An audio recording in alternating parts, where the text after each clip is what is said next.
everybody's favorite doctor, the pioneer of private healthcare in India, and many other revolutionary aspects of healthcare, Dr. Pratap Reddy. Dr. Reddy, it's such a pleasure and privilege to have you with us.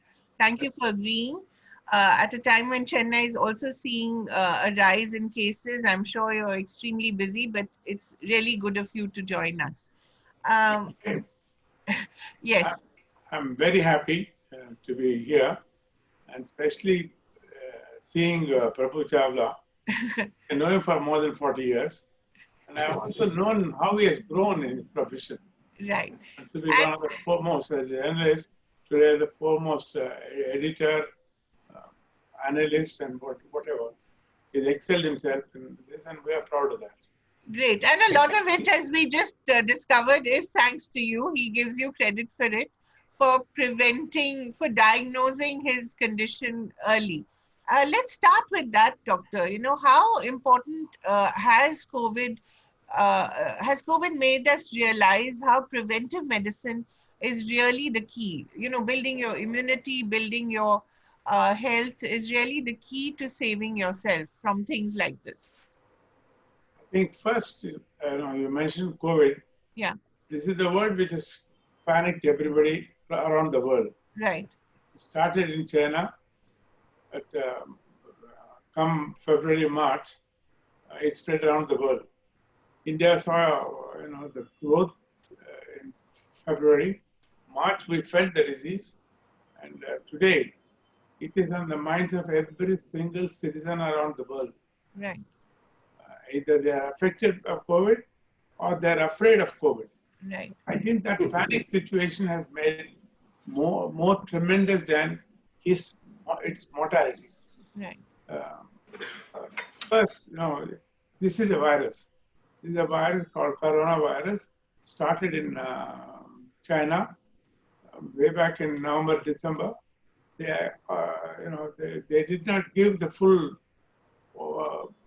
face of how it grew. Right. They contained it in one province. But what's surprising is, whatever we have done, I think some of our governments, the Indian government, should be credited for the early lockdown. Even with the early lockdown, the disease has spread tremendously across the world. Some countries like US, most advanced countries like US, their mortality is high, their affection rate is very, very high. So I think this is what we are now facing. We still don't have answer how to cure this. Right.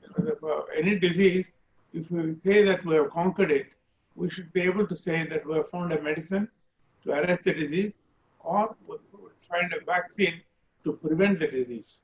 So this is what happened with HIV, with other flu virus, HIV, and all of the things. But unfortunately, so far, many scientists are working across the world. Not one is able to say that it will be ready in the next few weeks, few months. No. We wish it happens. Right. The second wish I have is, even if it's available in US, we can't afford that cost for all our people. Right. What is the use of vaccine? The vaccine is useful only if you can vaccinate a large number of people. Yeah. So they stop contaminating others. Right. So if you give only for the 10-20% of the rich people, it costs 10-20,000. It's really not done anything for the country. So I only hope either Hyderabad or the Pune are among the people who are working very hard. They are promising, if that comes out, and if it's like Poonawala's, he made it so cheap that it's nobody hesitated to take those HIV drug. Yeah. drugs.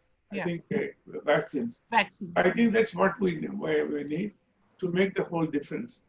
But as we see it today, it has suddenly come. I said, as far as I remember as a doctor, even as a child, the only horrible thing I remember is the World War. Yeah. When I was 10 years old. Afterwards, I have never seen as a doctor a disease, something like COVID, which has totally shaken up the whole world. Right. Shaken up in the whole world means it's not only people, the professions, Yeah. the business, the economy, everything has come to a standstill, which nothing ever before has ever done. Even during war, Yeah. business went on. Everything was going on. Although there were expenses for the war, there were fatalities due to war. Right. But here there is fatality, but almost zero progress on the economic front. So I think this is where Corona is. Yeah. What we need in Corona is to wait for that day. Till that day, whatever they were advised, the WHO and our CSIR and the governments are advising us, keep ourselves safe. I think those three things we should keep very, very carefully. Yeah. Stay the distance, so wear a mask. Then when you want to sneeze or cough, use your elbow. Right. And if you keep away from a distance. Previously, we used to say 6 feet. Now they say this is probably works like an aerosol. So they're asking that the distance should be longer. Right. Doctor, I will you are told, Doctor, 1 minute, because you are saying something very interesting.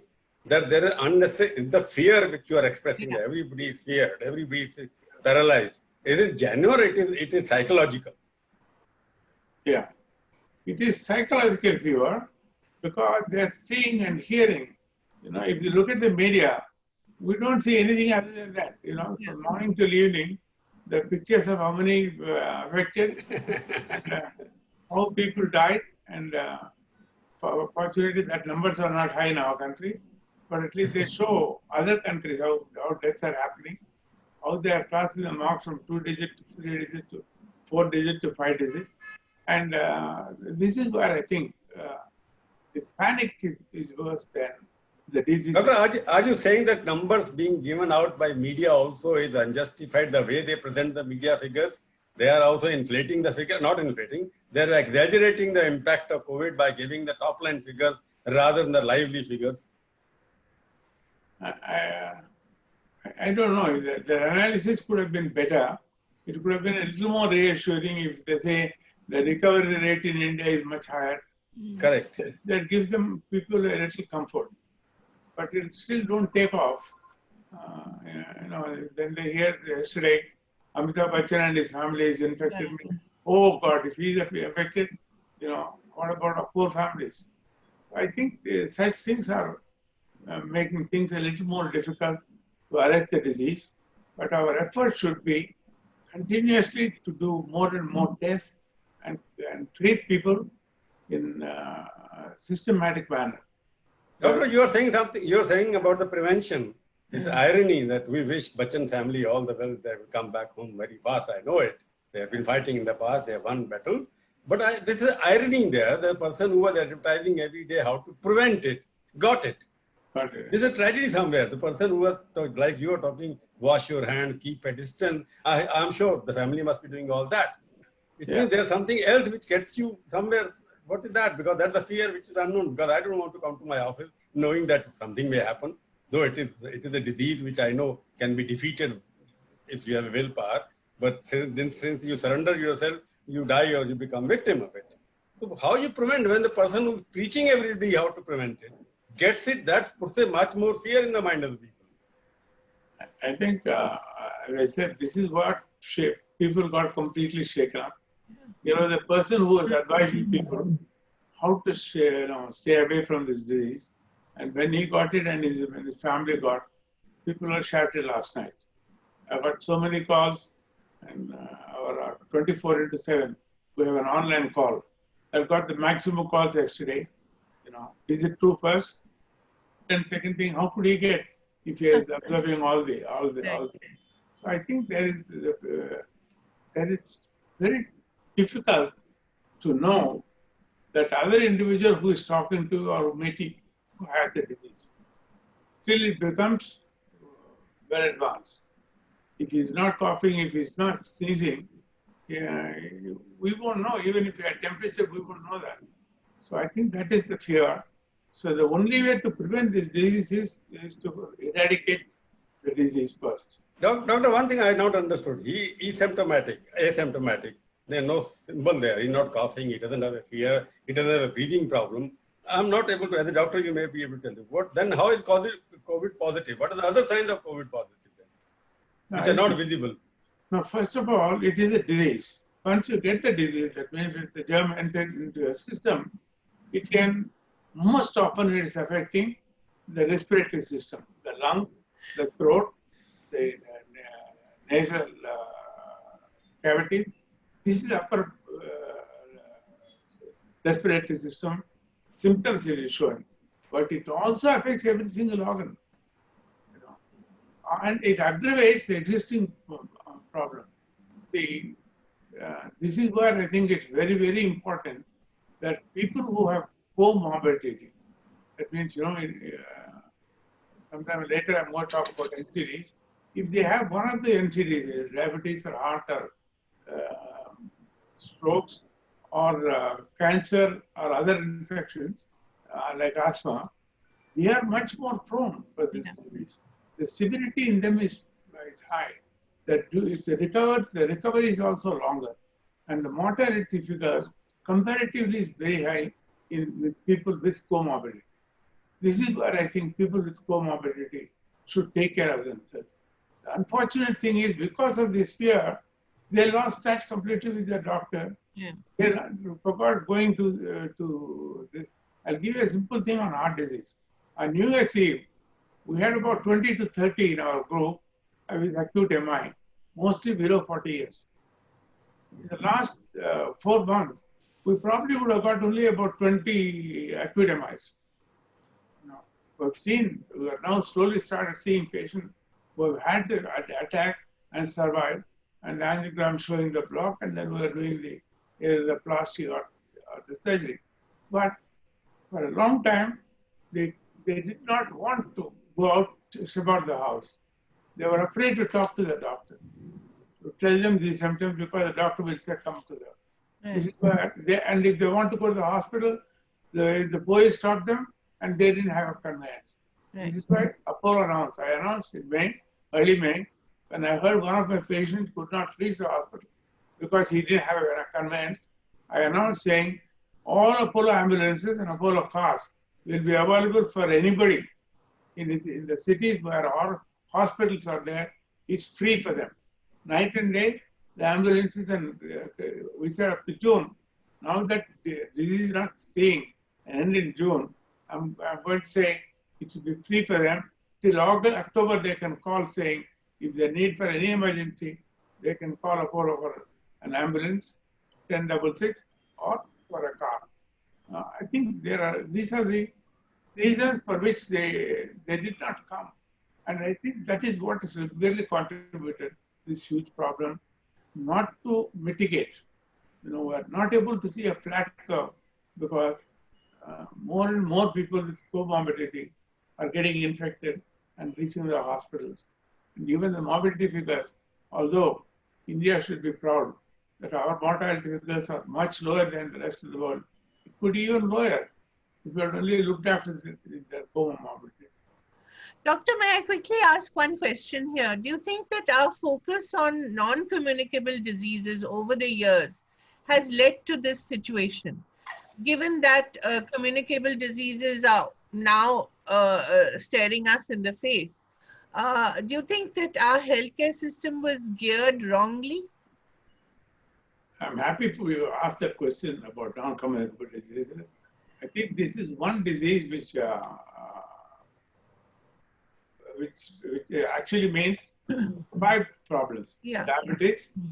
Diabetes affects every single organ in our body, from head to foot. You can lose your sight, you can lose your smell, the heart can get affected, the kidneys can get affected, the liver can get affected, and neuritis. From head to foot, that's one disease which can affect any organ and to any severity. But to control it is very easy. First, obese people, even if they control their diet and do proper exercise, they don't need any medicine. Right. The second is there are very good medicines available for diabetes. But that alone is not enough. You should do your diet, you should do your exercise, and take the appropriate amount of medicine. And it's well regulated, the diabetes. For example, we run the diabetic clinic. Right. Almost 90% of them are in good control. Well, in my village, there are 60,000 people whom I look after their health. In that, there are 17,000 diabetics. In 17,000 diabetics, when we took over, it was totally irregular. Not even 10% were in order. Right. Today, 95% of them are their diabetes are well under control. But before medicine, they attend to their diet plus the exercise that we ask them to do, which I do myself. Right. I think this is very important. Similarly, the strokes. Strokes again, if you control your blood pressure, if you control your lipids, and then other physical activity and unnecessary stress, the strokes also will markedly decrease. The third, of course, is the most terrible thing. The cancer. Cancer. Almost it was called a death sentence before. Yeah. I still remember I advised one of the famous political leaders. He was tested several times. They didn't answer what the problem was.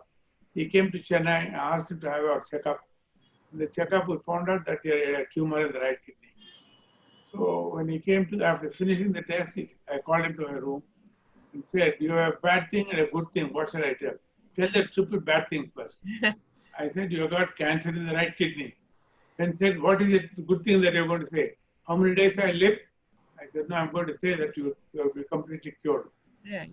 So I think this Doctor, one thing you have pointed this comorbidities, which is an example there, because a lot of people in India are suffering from other diseases. Yeah. Don't you think that comorbidities which are running into millions of people, they are the sitting duck for COVID victims, because most of the people have died. They have other diseases as well. Don't you think that we should be handling, instead of handling COVID for prevention or mortality, we should be handling more on these people who are heart patients, diabetes, lung patients? Don't you think that is being avoided now? Nobody's giving attention to those. You are absolutely right, Prabhu Chawla. You're right. You put right at the point. WHO, World Economic Forum first, the previous decade, between 14 and 15, they announced that next decade, that is the second decade of 20th century, we'll see these NCDs grow enormously. Right. Almost at the end of the decade, they said 80% of the deaths will be from NCDs. 80% of the deaths will be from NCDs. But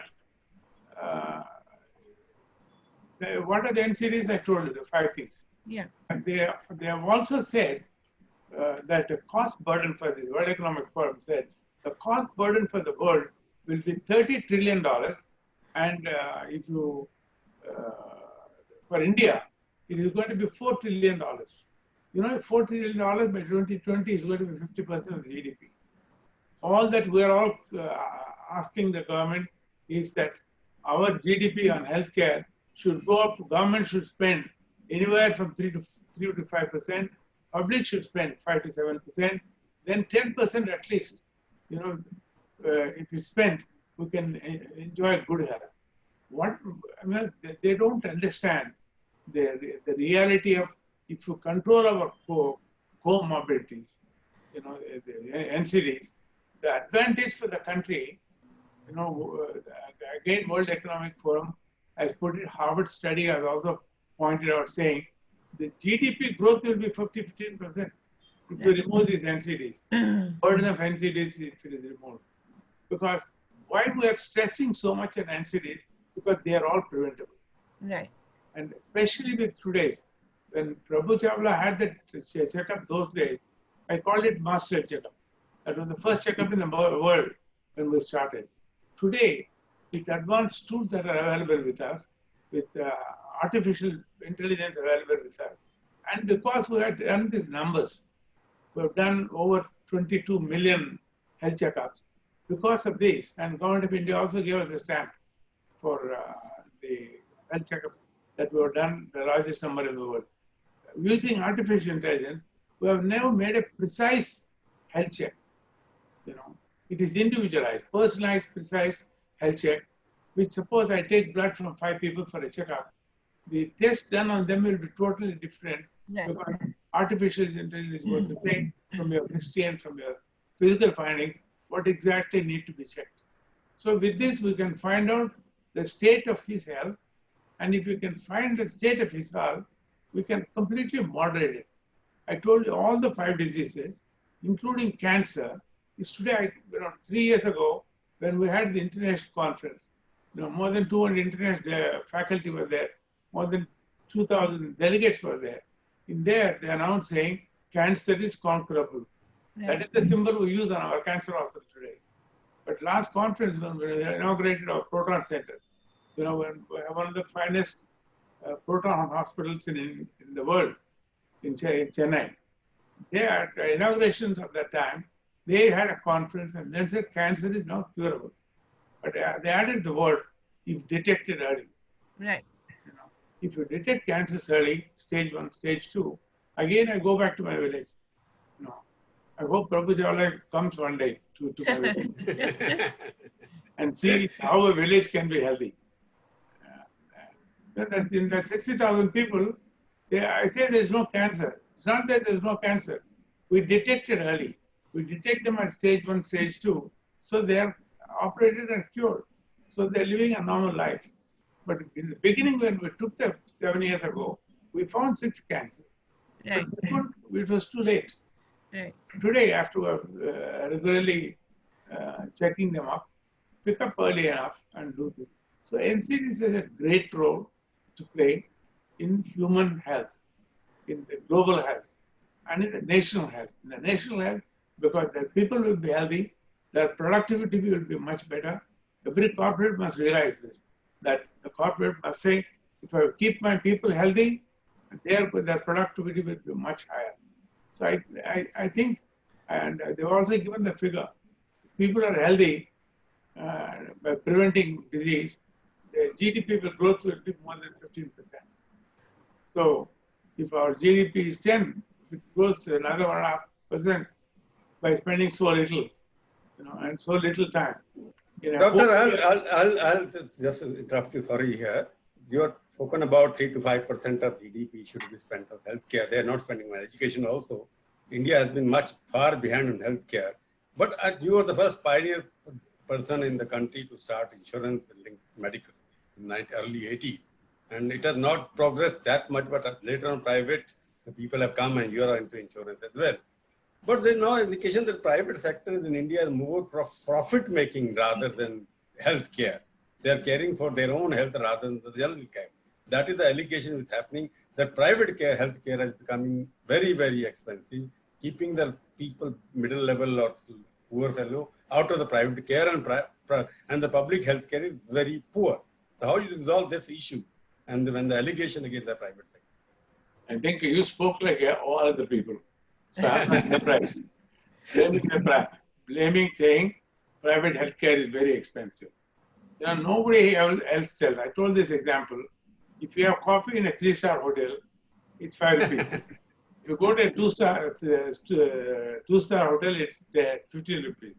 In a 5-star, it's 150 rupees. Have you ever questioned that? So what I mean to say is the hospitals, the primary hospital, the secondary hospital, the tertiary care hospital, the quaternary care hospital, all have certain amount of additional infrastructure and expenditure to look after this expenditure. So for example, if you are certified by NABH, there is a certain expense that you must do to maintain yourself as the conditions that are laid. What are NABH rules? To see that the patients are safe. And one of it is JCI. Apollo is the first one to Delhi. First JCI hospital. Last month in this COVID condition, they did a Zoom JCI certification of my proton hospital. And they said, this is phenomenal. First, because we did it all by Zoom, but your hospital is absolutely right on top. 1,600 points they have checked and said this looks with the standard. That is a cost. So I think what we need is to bring this cost. Again, the second point in this cost, when we're talking about COVID, some states have fixed a charge, and they fixed a charge for the room care, for the intensive care. Intensive care, they said you charge 10,000 rupees. But they forgot that majority of the patients in intensive care have other comorbidities. You must treat them for the other comorbidity. So that is an additional expense. So Doctor, I raised this question because you pointed out in the beginning that you are in your own village treating 60,000 people, cancer patients, and you are not charging anything from them. So there are examples which you have given yourself that if the private hospitals get into this kind of social care, it can be done. Why other private hospitals cannot adopt villages and small towns and do something like this, like you are doing? No, it is not that in India people are not doing. People are doing charitable. Previously, the whole entire healthcare in India, before we brought all those reforms, it was all looked after by the charitable hospitals and the government hospitals. As the technology started coming in, they found it difficult to fund the technology and the cost of using that technology. This is where I think Indian healthcare suddenly dropped to the levels. So thanks to whatever the reforms that we could bring in the 80s, today, India can proudly say that we do the same thing as the best hospitals in the world. You mentioned anything. I started it because I lost a young man who couldn't afford to raise $50,000 to go to Dr. Denton Cooley, who was a personal friend of mine. Fortunately, when I lost him, I thought to myself, how many more are going to die? So I told the then Prime Minister, Madam, there are only two people who can get health care today, the powerful and the rich. The rich guy, it doesn't matter what it costs. For the powerful guy, your Air India gives a free ticket and your embassy pays for him. What about all other people? And why should we depend? Even abroad, the Indian doctor is not an ordinary doctor. He was maintaining NHS before. Even today, 35 to 40% of the NHS people are Indian doctors. And in US too, several heads of the departments. Now, majority of the research wings, it is Indian doctors who are making a splendid difference. So I think having stayed you have made it very interesting. Outside, they are all supported by the government, NHS, whatever. What kind of support do you expect from Indian doctors and Indian medical profession from the government, like the US, UK? Can you tell us that this is the government should do here out to support the system? I think there are two things. First, I think we should say whatever we do, the scenario in healthcare is going to be post-COVID. We are not going to be seeing the same thing as before. Because number one, we are going to see health series in a bigger strength. Second thing, we are going to see the health index of each of the individuals is going to be a little poorer than before. Because he couldn't go to his exercises, he couldn't go for his long walks and things like that, so on and so forth. And probably get a little more in the house. So we are now talking about post-COVID healthcare. So here, number one, the individual must now be taught saying, what is good healthcare? And what is it, how do you do that? It's not a very troublesome thing, because in a day, people are saying, don't do 4 things, do three things. It's not bad. The 4 things that you should not do is the harmful thing like smoking, drinking, enormous food, and irregular diet and irregular exercise. These are the 4. And the do's are very simple, 3 things. First, find out your state of your health. Second, whatever your state of health, if you have any of those problems, you can get rid of it because there is a way for it. We now know we can diagnose 99% of the diseases, and when you diagnose, we know how to treat them. Because what we had in the previous century and even the previous decade, this decade has given us a huge advantage in healthcare. There are 4 major things that have come in healthcare. First is artificial intelligence. The second thing is automation. The third thing is 3D printing. Fourth, of course, is the robotics. These 4 things have made much more easier for medical fraternity to make diagnoses and then to correct them. So having these, I think India, instead of suffering that 80% of the deaths from NCD, we could reverse that. By reversing it, what do they gain for the individual? Because he is there available for him and his family. For the country, he is there as a productive person. The productivity of individual is there for his company or for the country. Doctor, may I ask? Yeah, sorry, Doctor, may I ask one thing? You've talked at the individual level. At the level of the state and the nation, you've said that we need to double our number of doctors, we need to triple the number of nurses, and we need to quadruple our number of paramedics. So this will require a complete reinvention of the medical education system. What do you propose, Doctor? I think government, I propose 4 things. Right. You mentioned 3 things. Right. The 4th thing is we need to add 100,000 beds per year. Right. How do we do to these doctors? With great difficulty, they are taking it up from 50, 75, 100, now to 250. But the nurses, they should have doubled the nurses as a strength. Instead, they took with great difficulty 50 to 75 to 100. So there are 250 doctors in our medical colleges and only 100 nurses, nursing students. Right. I wish that also at least makes 250, if not 350. That will be number 1. To regulate is very easy, and it is no additional expenditure for the government. What do they have to do for that? Just pass a law. Okay. No, they formed the National Medical Council. National Medical Council must say that we are now increasing the numbers, like what they increase for medical colleges, and that you can admit now 250 students. Of course, they rate what are the conditions they should do. They should increase the number of beds, they should increase the faculty. By doing that, they can increase the number of students per year. So automatically our doctors, and they increase the number of colleges. The last 3-4 years, we are seeing the growth of colleges. That Apollo itself has 2 colleges. One in my district. I think it's a pride thing. I'm using the district hospital for the first time in the country as a medical college hospital. Right. It's a 300-bed hospital. About 100 patients used to come a day. 30-35 patients were admitted in so-called 300-bed hospital. But after we took it over, we completely redid the whole thing. Today it is a 750-bed hospital with a separate children and women wing, complete automation, and the attendance is nearly 2,000. Doctor, taking COVID patients there. Doctor, that's interesting because there's a theory that you don't need more medical colleges, you just need more seats. Would you agree with that? Along with both. I think we need to see why we need more beds is because for training that it is much more. That's why I said this, even the parliament they discussed, and I think they passed CMI model in Chittor. We have 600 district hospitals. Right. If suppose they give 200 hospitals for medical colleges to maintain, they'll maintain it.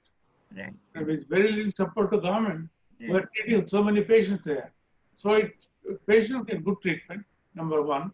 Second, the outcome will be more doctors, more nurses, more technologies are available.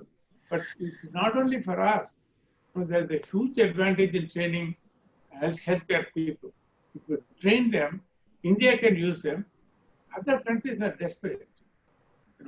Hey, doctor, one thing I want to ask, doctor, you have been here for almost over 6 decades in medical profession.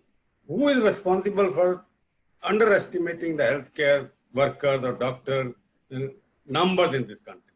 Why so much of shortage? Because government control over MCI and MCI dictating who will teach what and where and how much number of acres required for a hospital.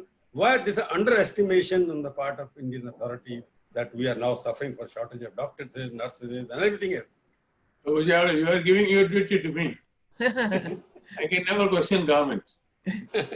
As a journalist, you can question the government. But I'm asking you, is the government responsible? We've been continuously talking about this, that this needs to be done. We've made several representations. What needs to be done to improve the education. What is the help that they can do for private healthcare to grow? Today, more than 2/3 of the people are getting private healthcare. There are odd guys whose bill is very high. Only that is shown. In 1,000 people, one person's bill is high. And Prabhu Chawla also said, private healthcare is very expensive. You forgot all the other 999 people didn't come to you. Expensive in the sense that, doctor, I said, doctor, when I say expensive, it's expensive because you spend so much money on getting a land which is very expensive. You spend so much money in getting machinery that is very expensive. But how to make it a five-star hotel? You're talking about hotel and hospital cannot be compared. I want the best medicine, but even the person, the driver, might also want the same thing because both are human beings. Since I can pay, he can't pay. He cannot be denied the best medicine in the country. So somebody must subsidize the good health care for him also. That is what I meant. Good. I thank you for the clarification. But you know, five-star in a hotel and 7-star in a hospital is different. You know, they used to call me, "You're a 5-star hospital." I said, "No, don't say 5-star. I'm a 7-star hospital." Because seven stars are 7 preventive things that we have done in infrastructure to keep up the quality that we give for people. We need excellent infrastructure, no infection first, no leakages anywhere, no electrical disturbances for all our very sensitive equipment. With all of these, that's what I call JCI, 1,600 parameters they measure how we are. And similarly in India, we had that NABH standardization. So when we do NABH, and if you don't do it, your cost of maintaining per bed is low. So this is where the costs are different. And when we want to do open heart surgeries, when we want to do heart transplant, liver transplant, and you know the kidney, all of these transplants, we need to have that very high infrastructure so that we don't hurt him. See, doctor, you know, America, US, UK, everywhere, everybody goes to the same hospital. Even the Prime Minister of UK went to the same hospital where other people go. So how can we reach that? Ayushman, for example, they started 5 lakh rupees. Do you think it's enough for a lower middle class person to get a 7-star treatment in your hospital, for example? First, I think Ayushman Bharat must compliment the government for having cared to give something for the lower 40% of the people. So I have my highest admiration for them. But then the only thing is they gave it to an insurance, and the insurance payment per disease is very low. Probably for a nursing home, it more or less meets the needs. But he wants to go to a secondary care hospital, that reimbursement will not be enough. So I think people who can afford a little should pay 500 rupees more and take an additional insurance. So from day one, I've been saying, we'll never know when we'll be sick. On that day when we were sick, it is the wife and the friends who help the individual to go to a good hospital and say how they can pay for the thing. So, Doctor, are you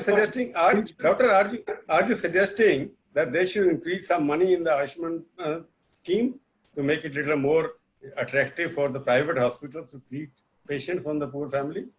I think yes, the insurance payment, if it's a little more high, better, it's nice. But the only thing is, even CGHS, ECHS, they take what's called L1 in government. L1, I have told this before. I went to one of the prime ministers and told him, my doctor, after 35 years, 15 years of practice as a specialist, if he sees 15 patients, his take-home pay is less than your lower middle class. Immediately he called the cabinet secretary, and cabinet secretary called the DGHS, and DGHS put another tender. The tender again L1 came lower than the previous year. But every year we've been asked to pay the pay commission. So our administrative cost continues to increase. Our interest costs are continuously increasing. Now only it's decreasing. And similarly, our taxes started going up.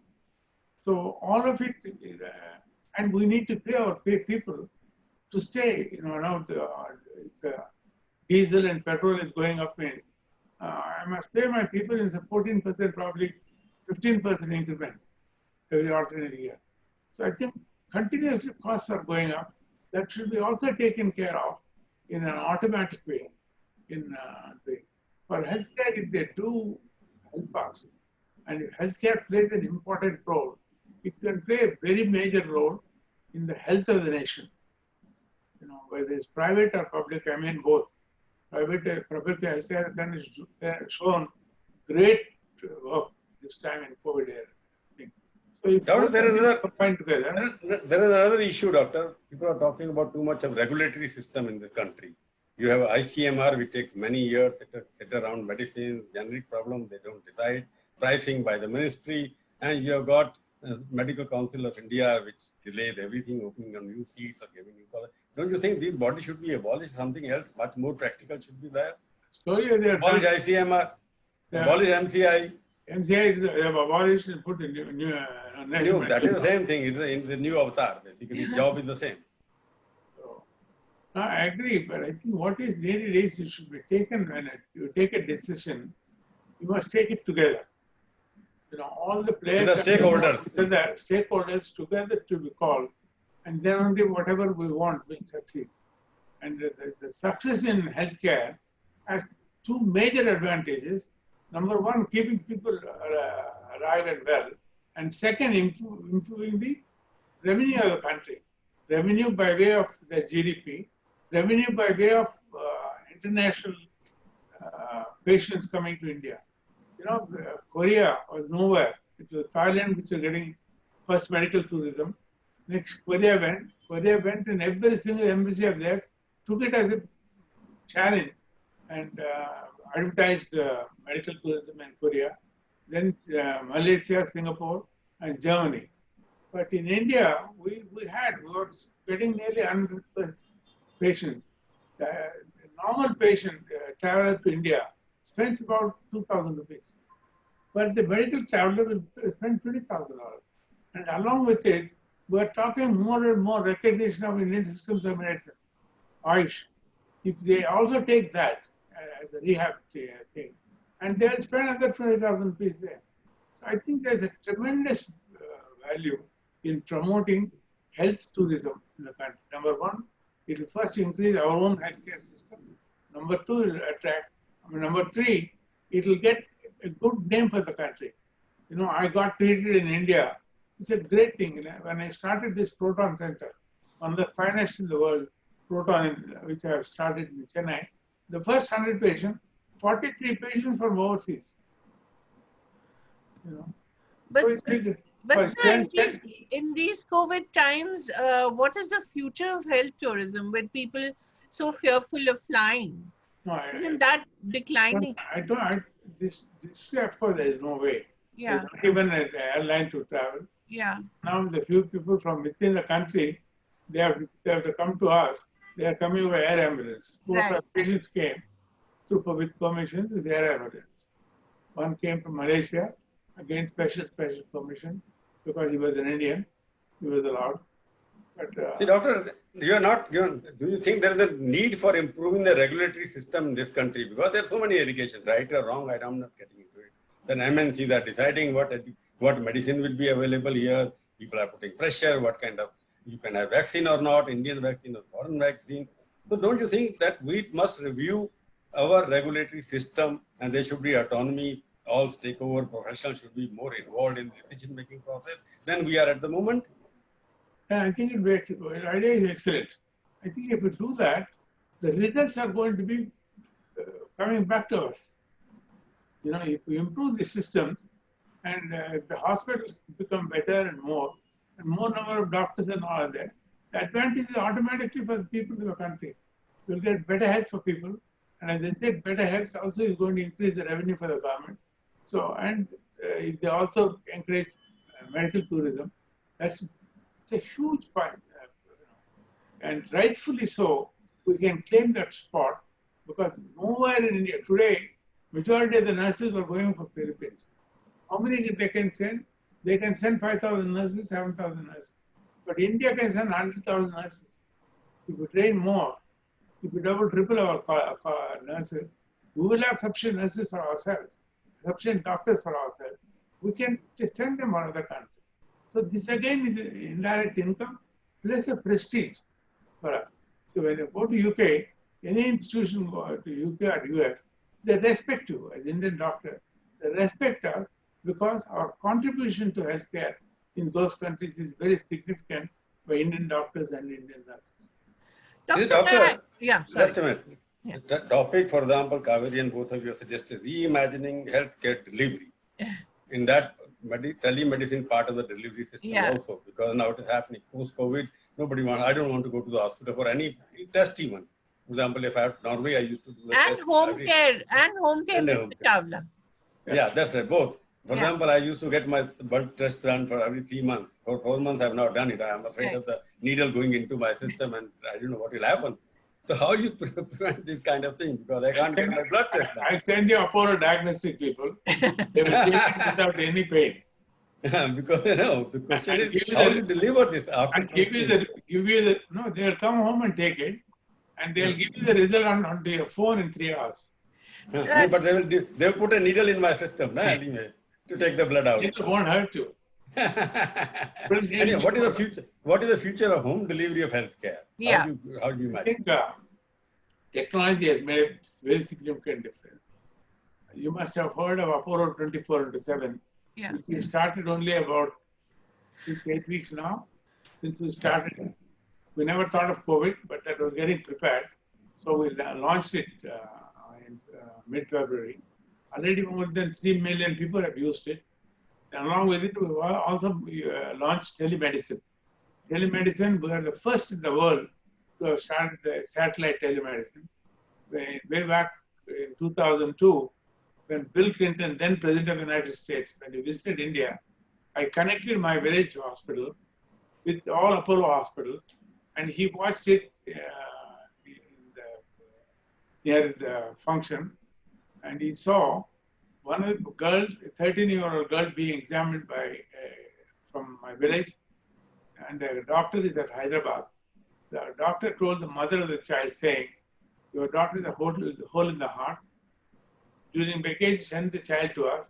We'll fix it, and when the school reopens, she can go back." Then he added another word which completely shook up the president. She will lead a normal life. Tears ran down Bill Clinton's ears. I met him twice after that. He says, "I have not forgotten that incident." Then he said, "Dr. Reddy, we must do the world must do what you are doing so that people in remote places can benefit of high-tech medicine." So what have we done? We have, when Abdul Kalam promised the South African countries telemedicine for 50 countries, they gave connection back to AIMS, Apollo, and the Trivandrum hospital. But we were giving those consults. Now we have about 70 countries connected with 250 connectivity. But within the country, number one, we're doing almost 1,000 telemedicine consults a day. And second, government of India, because they have laid the cable to the last mile to 60,000 villages on a single day. The minister gave, I was at the function, the minister said, "Dr. Reddy, you have done a great work. We installed in the high places in Uttarakhand and Himachala, 40,000 feet, telemedicine. No doctor there. Our doctors from our emergency advised what to do for patients who come there." So seeing that, he said, "Now why don't you do for the 60,000 villages, give a telemedicine advice?" So in the beginning, It's possible. we were very, very happy when he gave that. Telemedicine possible now. Before Kaveri, doctor, before Kaveri asks the last question, I'll ask the question too. What do you see? Have we reached the peak in COVID, or we are going to have big numbers again, creating fear in the minds of the people again and again? How to remove that? I think unless a vaccine comes, we can never cure the disease. And again, for India, the vaccine. South Korea has gone down almost zero. So why can't it happen here? No, I think that's the healthcare system. 10 years ago, they totally altered it. Something like the NHS, but it's better than NHS. So they have a very good system. their approach for people. So they were dependent on, people were dependent on their healthcare system. So they listened to whatever they said, so they could get that result. But it didn't happen in US. It didn't happen in any other European country. So in India, again, our problem is we are ahead of them, but the people who are traveling without knowing that they have disease, and we coming into contact without knowing somebody has the disease, without taking these precautions, is still a major concern. So we need to solve that problem before we get over it. Is the peak over or not, doctor? Peak is over or not? I think they are expecting peak as October. Since I am not seeing anything down, I can't say the curve is flattened down. So It's unlikely to flatten in the future. Right. go by the Doctor, statistics who are saying probably October is the peak. Yeah. They moved it from July to October. Doctor, just two quick questions. You said the lockdown had been successful and we were in time. Do you think the migrant crisis could have been handled better? Because when this infection is now going into the villages, that will be the real challenge. How could we have handled that issue better?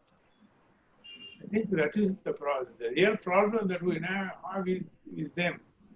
Because lockdown helped people, but lockdown did not help the migrant people. Right. They probably aggravated the situation. They were just abandoned. So I think that was a big mistake. So how can that be resolved now? Is it too late? I think more and more testing. That's the only Right. way. We should Right. test it. I continuously must test the maximum numbers possible. And everybody, private healthcare and government, they were offered on in some states, they said private healthcare can do. ICMR gave a permission. And some states said, no, you can't do it. Now they are saying you do everywhere. So I think everybody should participate in this. Mm.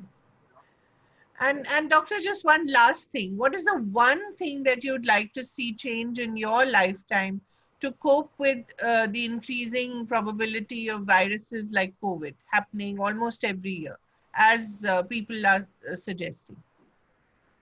I think if you ask me to say what is the one thing which I would like to see, Yeah.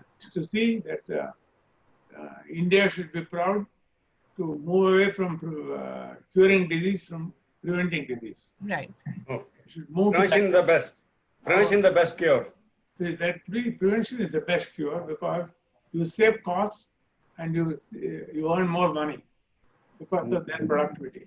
Right. It's been estimated saying if in a corporate, if an individual is healthcare is taken care of and you spend 1 rupee, your return is 12 rupees. Right. So this is a wonderful thing. And even for the country, they said it increases 15% of GDP if the people are happy. So I think the preventive medicine should take a tremendous thing.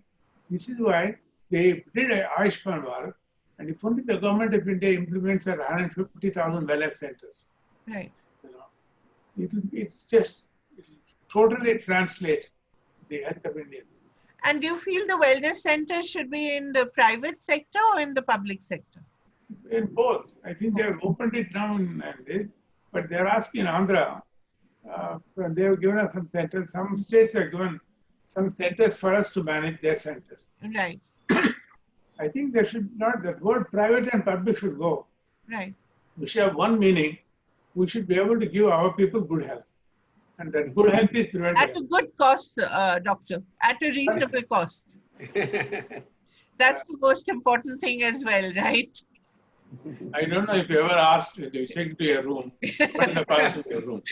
Thank you very much, doctor. It was a pleasure to listen to you. We learned so much, and all the best to you. And may you climb many more mountains and open many more Apollos in India and the world. Thank you. Thank you. And more preventive centers. Yes. Thank you. Thank you. That's why this one, because I have prepared, as I said, the warning that was given, the gun series will be cause 80% of the deaths. Right. So I was preparing myself just before this COVID came that I announced saying we'll launch this program called the Pro Health. Pro Right. Health is out of our 22,000 cases, the artificial intelligence. We got a company from UK. Right. We called a global bid for artificial intelligence. And finally, a company called DXC from UK has been selected. But their thing is to see how we can improve the technology in detecting people. So how can we read an X-ray better, Right. pathology slide better? And in this case, how do we do with the 22,000 data? How can we use the data to make a personalized health checkup data? This is what they have delivered. The first thing they have delivered is this.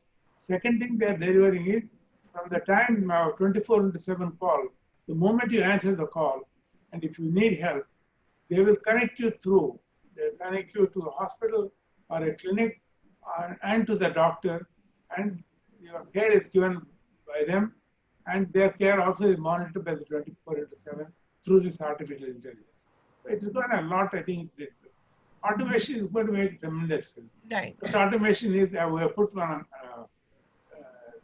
when you walk into Apollo, there is a robot standing there. It says, hello, good morning, good afternoon, what's your name? What's your number? If you don't have a number, it gives you a number. Then it puts it, have you got fever? If you say no, still it put that electronic, this one takes the temperature and asks saying, have you got cold? Have you got cough? Have you sneezed? Have you got throat pain? All of these symptoms. Then diverts you to this. And then all these are automatically printed. Right. The answers you are given are automatically printed. It comes out as a slip. You just take the slip and go to the counter, and they know exactly where you should go. So I think Thank you, we already doctor. started using this automation. This is where India should be. Right. Because we have the power, and I believe that Indians are intelligent, and we're second to none. But we had that saying, can we do it? Yeah. We can do it. We can do it. Thank you. Yes, we will do it. Thank you, Thank- Prabhu. Thank you. Thank you, doctor. You're a visionary, and we're really proud to have you. Thank you. Thank you so much. Thank you. It was wonderful.